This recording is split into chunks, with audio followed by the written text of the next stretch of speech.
अब अहिले नेपालमा राजतन्त्रको विषय जोडतोडले उठिरहेको छ हैन त। सबैजना चाहिँ अहिलेको नयाँ पुस्ताहरूधरि राजा आओ देश बचाओ भन्न थालेका छन्। तर यिनीहरूलाई राजतन्त्र भनेको यिनीहरूले भोगेको पनि छैन र के आधारमा यिनीहरू राजाको माग गर्दैछन् त्यो कतिको सान्दर्भिक असान्दर्भिक भन्ने छोटो चर्चा गरौँ। नेपालमा आधुनिक नेपालमा राजतन्त्रको थालनी भनेको 1768 पछि सुरु भएको हो। यानि कि पृथ्वीनारायण शाहले काठमाडौँ भ्यालीमा कब्जा गरेपछि सुरु भएको हो। 1768 देखि 2063 लगभग 235 वर्ष नेपालले राजतन्त्र भोग्यो। 235 वर्ष भनेको सानो समय होइन।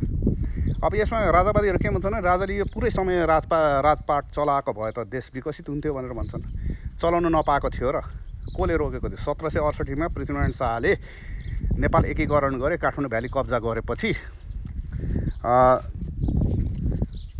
त्यहाँ नेपालमा त के थियो? एउटा एब्सोल्युट मोनार्की थियो, राजाकै सर्वसत्तावाद थियो। लिखित संविधान थिएन, लिखित कानुन थिएन भनेपछि राजालाई जे मर्जी आए त्यही गर्दा हुन्थ्यो। न्याय सम्पादन कसरी हुन्थ्यो भन्दाखेरि दरबारियाहरू भारदारहरूले दरबार बसाउँथे, त्यो दरबारमा राजा हुन्थ्यो। राजाले आफ्नो तजबिजले आफूलाई जे न्यायोचित लागेको त्यो आधारमा सजाय पनि दिन्थे, पुरस्कृत पनि गर्थे।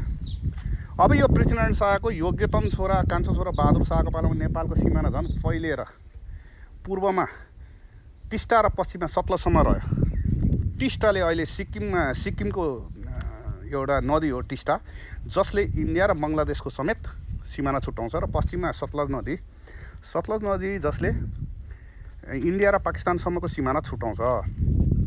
भनेपछि यत्रो विशाल राज्य बनायो बहादुर शाहको पालामा। त्यस्ता योग्यतम व्यक्तिलाई राजा नबनाएर प्रताप सिंह शाहलाई राजा बनाए, जसको अल्पायुमै निधन भयो।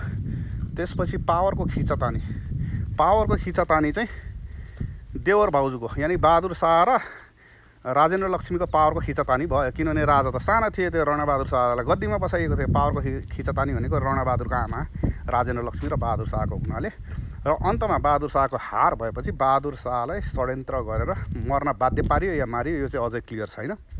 नेपालको त्यस्तो एउटा दुर्भाग्य भएको छ नेपालको इतिहासमा। अब त्यसपछिको कुरा गरौँ। त्यसपछिको राजाहरू कस्ता थिए त? कोही स्त्री लम्पट थिए, सुरासुन्दरी चाहिने, कोही मेन्टल स्थिति ठिक नभएको स्वामी महाराज भनेर राजकाजै त्यागेर हिँड्दिने। भनेपछि देश कस्ताको हातमा पुग्यो भने राजाको स्वास्नीहरूको हातमा पुग्यो। र त्यो स्वास्नीहरू पनि अब एउटा मात्र स्वास्नी हुने भयो पो, राजाको त 2-3टा हुन्थ्यो स्वास्नी, मल्टिपल वाइफ्स हुन्थ्यो। अनि भारदारहरूले कसले कसलाई उचालेको छ, कसले कसलाई उचालेको छ, त्यो आधारमा कहिले पावरमा को पुग्थ्यो, कहिले पावरमा को पुगिरहन्थ्यो। भनेपछि देश विकासको कुरा, औद्योगिकीकरणको कुरा, शिक्षाको कुरा, मानव अधिकारका कुराहरूको त कुरै भएन त्यहाँ। यस्तै सानातिना झिनामसिना कुराहरूमै देश अल्झिरह्यो। र 1846 मा यस्तो स्थितिको, यस्तो कमजोर नेपालले ब्रिटिस एम्पायरसँग युद्ध गर्नु पर्दाखेरि पूर्वको टिस्टादेखि पश्चिमको सतलजसम्मको सिमानाबाट घटेर खुम्चेर अहिले मेची र महाकालीसम्मको कायम भयो। त्यो कायम हुँदा पनि महाकालीसम्ममा हाम्रो कायम भए पनि लिपुलेक लिम्पियाधुरा नेपालकै थियो त्यतिखेर। भनेपछि नेपाल खुम्चेको कसको पालामा रहेछ? राजतन्त्रकै पालामा खुम्चेको होइन रहेछ, एब्सोल्युट मोनर्कीकै टाइममा, त्यो पनि अझ राजाको फुल पावर हुँदा। त्यसपछि 1846 पछि शासन सत्ता गयो राणाको हातमा। राणाहरू कसरी सत्तामा आए? यही भाइ भारदारको खिचातानी, राजाको लम्पटबाजीले गर्दाखेरि देश कमजोर भएर, शासन सत्ता कमजोर भएर, राज्य कमजोर भएर त्यसपछि राणाले भयङ्कर हत्याकाण्ड मचाउन भ्याए। कोतपर भनिन्छ, जसमा हरेक भारदारको बस्नेत खलक, थापा खलक, अन्य के खलकहरू छन्, त्यस्ता खलकहरू जति सबै मारिए र कुँवरहरू सत्तामा आए। र त्यही कुँवर पछि गएर आफ्नो थर परिवर्तन गरेर बालनरसिंह कुँवरले आफ्नो नाम, बालनरसिंह कुँवरको छोरो जङ्गबहादुर कुँवरले आफ्नो नाम जङ्गबहादुर राणा लेख्न भ्याए। यसरी चाहिँ राणाको उदय भयो। र राणाले यो हेरिडिटरी प्राइम मिनिस्टरसिप आफ्नो वंशमा प्रधानमन्त्री पद सर्ने सिस्टम ल्याए। र वंशमा सर्ने भने आफ्नो छोरामा होइन कि भाइहरूमा सर्दै जाने, त्यसरी रोल उनले स्थापित गरे। अब यो राणाले के गर्यो भन्दाखेरि अझ न्याय भनौँ न शासन सत्तामा झनै बढी जकड्यो, झनै बढी सामन्तवादको ज्वरो गाड्न लगायो। यिनीहरूले पनि औद्योगिक विकासहरू गर्ने या देशको भौतिक विकास गर्ने या शिक्षाहरू फैलाउनेपट्टि उनीहरूको पनि सोच गएन, पटक्कै गएन। जबकि यो पुरा टाइम पृथ्वीनारायण शाहले भ्यालीमा कब्जा गर्दादेखि यो राणाहरू चलुन्जेलसम्म हामीले पश्चिम युरोपहरू हेऱ्यो भने उनीहरू औद्योगिक क्रान्तिको आलोकमा विकसित हुँदै थिए। उनीहरूमा भट्टाभट राजतन्त्र ढलेर गणतन्त्र शिक्षा फैलिँदै थियो, उद्योगहरू विस्तार हुँदै थियो, ठुल्ठुला विकासहरू हुँदै थियो। तर नेपालमा ठिक त्यसको उल्टो हुँदै थियो। भनेपछि त्यो पुरै समय प्रतिगमन गएको हो। यस्तो राजतन्त्रलाई कसरी डिफेन्ड गर्छन् अहिलेका राजावादीहरूले। र त्यसपछि 2007 सालमा राणा शासन सकियो। त्यसपछि संवैधानिक राजतन्त्र आयो। केही साल रह्यो, 8-9 वर्ष जति रह्यो। त्यसपछि 2017 सालमा फेरि महेन्द्रले कु गरेर पञ्चायती व्यवस्था ल्यायो। र महेन्द्रले यो कु गरेर ल्याएपछि यो 1960 को टाइममा 1960 AD को टाइममा आएको हो। र यसबाट 1990 सम्म यो पञ्चायती व्यवस्था 30 वर्षसम्म रह्यो। यो 30 वर्षसम्म महेन्द्रले भयङ्कर विकास गर्यो भनेर राजावादीहरूले खोज्छन्। जस्तो कि पूर्व पश्चिम हाइवे बनाए, वीर हस्पिटल बनाए, दरबार हाई स्कुल बनाए, त्रिचन्द्र कलेज बनाए, यावत कुराहरू। अनि विभिन्न ठाउँमा उद्योगहरू खोले भनेर। हालाकि उद्योगहरू चाहिँ उता वीरेन्द्रको पालामा खोलिएको हो। तैपनि अब महेन्द्रले यस्तो गरे उस्तो गरे भन्न भ्याउँछन् होइन। अझ हुँदा के भन्दाखेरि पञ्चायतकालमा हामीले त दक्षिण कोरिया, इथियोपियाहरूलाईसम्म धान दिएको राष्ट्र हो भन्न भ्याउँछन्। 1-200 बोरा दिएको पनि हुनसक्छ त्यतिखेर अधिकार पर्दाखेरि। र त्यो कस्तो बेला दिइन्छ भन्दाखेरि अस्ति भर्खर वुहानमा कोभिड आउटब्रेक हुँदाखेरि चाइनामा मात्रै कोभिड रहँदाखेरि र नेपालमा कोभिड नछिरेको अवस्था नेपालले त्यतिखेर चाइनाले 10,000वटा मास्क दिएको थियो। अब के भोलि गएर इतिहासमा के भन्ने, हामी नेपाल यति विकसित थियो चाइनालाई पनि 10,000वटा मास्क सहयोग गरेको भनेर भन्ने। पछि त नेपालले 10,000 होइन 10 अरब रुपियाँको त सहयोग चाइना एक्लैबाट लिएको छ। त्यस्तो स्थिति आयो होइन कोभिड नेपालमा छिरेपछि। अब कुरा गरौँ पञ्चायतकालको।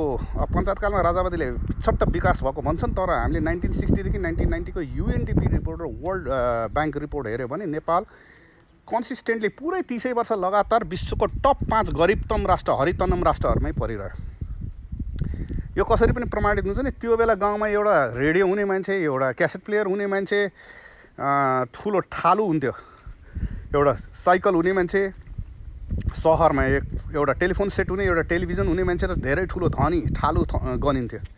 अब राजधानीको स्थिति कस्तो थियो भने प्रजातन्त्र आउन्जेलसम्म 2047 को कुरा होइन, प्रजातन्त्र आइसकेपछि केही वर्षसम्म भनौँ न 2048 साल 50 सालसम्म पनि राजधानीकै मान्छेहरू बागमती र विष्णुमतीको किनारमा बिहान दिशा गर्न बस्थे। अब राजधानीमा यस्तो स्थिति थियो भने बाँकी देशको स्थिति कस्तो होला। त्यतिखेर 80% जनताले दसैँमा एकचोटि चामलको भात खान पाउँथे। 40%ले त्यो मान हिन्दू चाड मनाउन, दसैँको चाड मनाउन, टिका लगाउनको लागि भनेर जुन चामल चाहिन्छ 40% जनताले नेपालमा त्यो चामल त मागेर हिँड्नु पर्थ्यो, पैँचो माग्नु पर्थ्यो। नेपालको स्थिति त्यस्तै थियो। अब राजावादीले के भन्छन्, अहिले चाहिँ आएर सब जनता उद्योग धन्दा बन्द गरे अनि जनता जति खाडीमा लखेट्यो, मलेसियामा लखेट्यो भन्छ। पञ्चायतकालमा खुलेको जम्मा उद्योग गन्यो भने जम्मा 150वटा उद्योग खुलेको हो। अहिले 7,000 भन्दा बढी उद्योग छ भनेपछि 7,000 उद्योगले बढी रोजगारी दिएको होला कि 150 उद्योगले बढी रोजगारी दिएको होला। अब अहिले खाडीमा जानु परेको छ, बेल्चा हान्न जानु परेको छ, दुनियाँ ठाउँमा जानु परेको छ। त्यो 7,000 उद्योगले रोजगारी दिन नपुगेर अनि गएको हो। अहिले कमसेकम पासपोर्ट सहिलो बन्छ, त्यही भएर जान्छ। उहिले पनि पासपोर्टै नभन्दा पनि छेउछाउको देशसम्म त नेपाल छोडेर गएकै हो। त्यतिखेर पनि खाना नपुगेर रोजगारीको लागि गएकै हो। इन्डियामा भारी बोक्न गएकै हो, चौकीदारी गर्न गएकै हो। मुगलान जाने, लाहोर जाने, बर्मा जाने, भुटान जाने भनेको के हो। उतिखेरको मान्छेहरू क्वेटा जाने, बर्मा जाने सबै गर्थे त। त्यतिखेर पनि यदि पासपोर्ट सहिलो बन्ने भइदिएको हो यो नेपालीहरू उहिले नै युरोप र अमेरिकातिर पनि पुग्थे। अहिलेको जस्तो तल्लो बाटो माथिल्लो बाटो भन्ने हुँदैन थियो। सुई छिरेपछि छिरै हुन्थ्यो त्यतिखेर अमेरिका। त्यही भएर त्यो समयमा जबरजस्ती पासपोर्टहरू नबन्नको कारणले कामकाजहरू केही नभए पनि जबरजस्ती 80% मान्छे कृषिमा आधारित हुनु परेको थियो। र त्यो 80% मान्छे कृषिमा आधारित भयो भने वर्षभरि खाना लाउन पुग्दैन थियो होइन। वर्षमा 2-3 वर्षमा 100 कपडा फेर्न पर्थ्यो। दैनिक खाने भनेको फापर, खोले, च्याख्ला, ढिँडो थियो। चामल वर्षमा एकताल मुख देख्थ्यो, कपडा लाउन पाउँदैन थियो। अब एउटा जाबर रेडियो र यो एक सेट टेलिभिजन हुने मान्छे ठुलो ठालो हुने भएपछि त्यस्तो देशमा अरू इलेक्ट्रोनिक्स आइटम्सहरू, अरू सुविधाको विलासिताको सामानहरूको कुरै नगरौँ। अब यस्तो देशमा अहिलेको नयाँ पुस्ताले राजतन्त्र एउटा काल्पनिक रूपमा, एउटा युटोपिया, एउटा फिक्सनको आधारमा इमेजिन गरेर काम छैन।